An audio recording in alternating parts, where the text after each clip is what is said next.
Good evening students, कैसे हैं आप सभी। आई होप आप लोग बहुत अच्छे होंगे।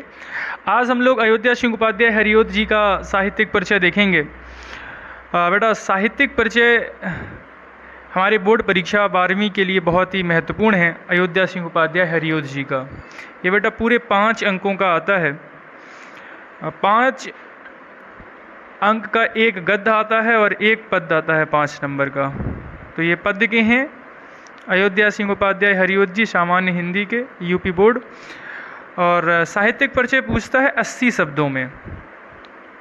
तो सबसे बड़ा चैलेंज यही होता है हर विद्यार्थी के पास कि किताब में इतना बड़ा साहित्यिक परिचय होता है, 80 शब्दों में उसे कैसे कंप्लीट करें। तो आज 80 शब्दों का साहित्यिक परिचय देखते हैं। 80 से 90 हो सकते हैं पर 80 से कम नहीं होंगे।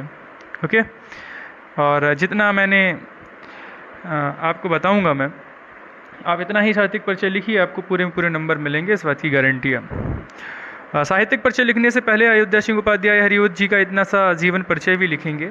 कौन थे, क्या नाम था, कहाँ जन्म हुआ उनका, माता का नाम क्या था, पिता का नाम था, वगैरह वगैरह। बहरहाल स्टार्ट करते हैं। और सबसे पहले जब आप लिखेंगे तो साहित्यिक परिचय में सबसे पहले जीवन परिचय का हेडिंग डालेंगे, और जीवन परिचय का हेडिंग डालने के बाद तुरंत यहाँ से लिखना स्टार्ट करेंगे। अयोध्या जी का जन्म आजमगढ़ जिले के निज़ामाबाद गांव में 1865 ईस्वी में हुआ था। इनके पिता का नाम भोला सिंह व इनकी माता का नाम रुक्मणी देवी था। बेटा यहाँ पर ये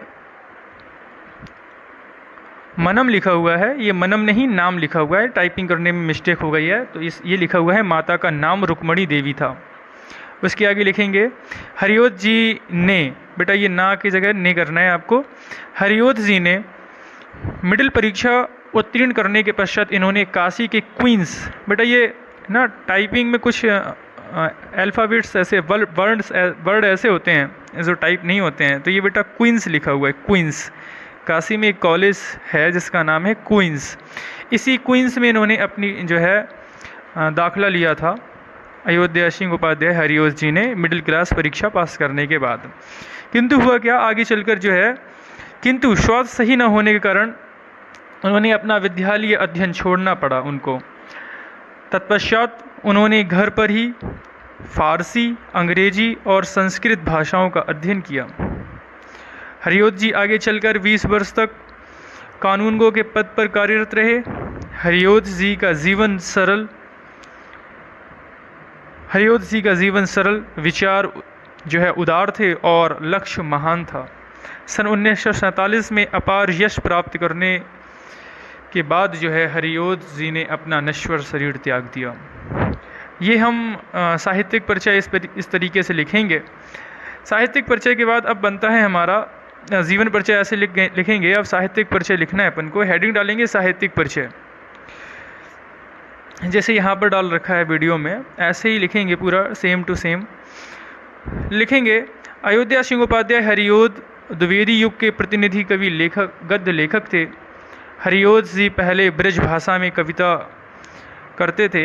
हरिओद जी पहले इनकी रुचि थी ब्रज भाषा में, लेकिन हुआ क्या कि आचार्य महावीर प्रसाद द्विवेदी ने खड़ी बोली में काव्य रचना की प्रेरणा दी। यानी कि महावीर प्रसाद द्विवेदी जी ने प्रेरित किया कि आप खड़ी बोली काव्य में जो है रुचि दिखाइए। तो हुआ क्या कि इसलिए आगे चलकर उन्होंने खड़ी बोली काव्य की और हिंदी काव्य की अपनी प्रतिभा का अमूल्य योगदान दिया, है ना बेटा। यहाँ पर हिंदी काव्य में अपनी प्रतिभा का अमूल्य योगदान दिया, ऐसा भी लिख सकते हैं, कोई दिक्कत होगी नहीं। फिर लिखा हुआ है हिंदी साहित्य सम्मेलन में उनकी काव्यकृति प्रिय प्रवास पर मंगला प्रसाद पारितोषिक प्रदान किया। बेटा ये क्या है मंगला प्रसाद पारितोषिक? यह एक पुरस्कार होता है, यह उस कवि को या उस लेखक को मिलता है जिसने हिंदी साहित्य में अपना अहम योगदान दिया होता है। तो इन्हें प्रिय प्रवास के लिए बेटा मंगला प्रसाद मिला है। तो बेटा ये आपकी रचनाओं में भी पूछा जा सकता है कि किस व्यक्ति को या किस लेखक को प्रिय प्रवास के लिए मंगला प्रसाद मिला है। तो आप याद रखना, प्रिय प्रवास के लिए मंगला प्रसाद मिला है अयोध्या सिंह उपाध्याय हरिओद जी को। फिर उसके बाद कृतियाँ खड़ी बोली को काव्य भाषा के पद पर प्रतिष्ठित करने वाले कवियों में हरिओद का नाम अत्यधिक सम्मान के साथ लिया जाता है। इनकी प्रमुख रचनाएं इस प्रकार हैं। बेटा इनके कुछ नाटक हैं। इनके क्या हैं बेटा? कुछ नाटक। बेटा नाटक क्या हैं? नाटक है इनका प्रद्युमन विजय। ये बेटा प्रद्युमन विजय लिखा हुआ है, और रुक्मणी परिणय। बेटा इनकी प्रमुख दो नाटक हैं, प्रद्युमन विजय और रुक्मणी परिणय। फिर उपन्यास इनके कौन कौन से हैं? हरिओद जी का प्रथम उपन्यास। बेटा पहला इनका उपन्यास है प्रेम कांता। पहला उपन्यास कौन सा है? प्रेम कांता। और इनका एक और उपन्यास है बहुत ही फेमस, ठेठ हिंदी का ठाठ और अधिखिला फूल। तो आपने 3 इनके उपन्यास देखे, प्रेम कांता, ठेठ हिंदी का ठाठ, अधिखिला फूल। ओके, इसके बाद बेटा आप लिखेंगे काव्य ग्रंथ। काव्य ग्रंथ में लिखेंगे कि वस्तुतः हरिओद जी प्रतिभा का विकास एक कवि के रूप में हुआ। उन्होंने 15 से अधिक छोटे छोटे काव्यों की रचना की, या छोटे बड़े काव्यों की रचना की। उनकी प्रमुख काव्य ग्रंथ इस प्रकार हैं। अब इनके काव्य ग्रंथों को देख लेते हैं। बेटा सबसे पहले प्रिय प्रवास। कौन? प्रिय प्रवास। प्रिय प्रवास हेडिंग डाल करके लिखेंगे यह विप्रलंभ श्रृंगार पर आधारित महाकाव्य है। अब बेटा श्रृंगार इसमें थोड़ा गलत लिखा हुआ है। श्रृंगार की शुद्ध वर्तनी ये होती है, श्रृंगार ऐसे लिखा जाता है, श्रृंगार ऐसे नहीं लिखा जाता, श्रृंगार ऐसे लिखा जाता है। ओके, याद रखिएगा, शुद्ध वर्तनी में हो सकता है पूछ लिया जाए। इसके नायक व नायिका शुद्ध मानव रूप में सामने आए हैं।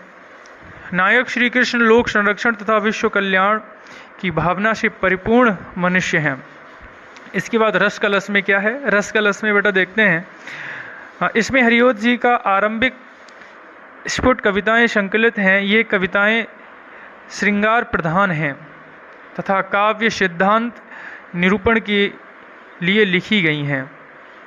इसके बाद में बेटा इनकी एक और रचना है बहुत ही फेमस, या काव्य कह सकते हैं, बहुत ही फेमस काव्य है या रचना, वो है चोखे चौपदे तथा चुभते चौपदे। इसमें है क्या? इसमें खड़ी बोली पर आधारित मुहावरों का सौंदर्य दर्शनीय है। इन मुहावरों में लौकिक जगत की झलक मिलती है। बेटा काहे की झलक मिलती है? लौकिक जगत की। वैदेही वनवास, वैदेही वनवास भी इनका काव्य है। यह प्रबंध काव्य है। आकार की दृष्टि से यह ग्रंथ छोटा नहीं है। अयोध्या जी हरिओद वास्तव में द्विवेदी युग की महान विभूति थे। उनका काव्य प्रिय प्रवास तो इस दृष्टि से सदैव अमर रहेगा।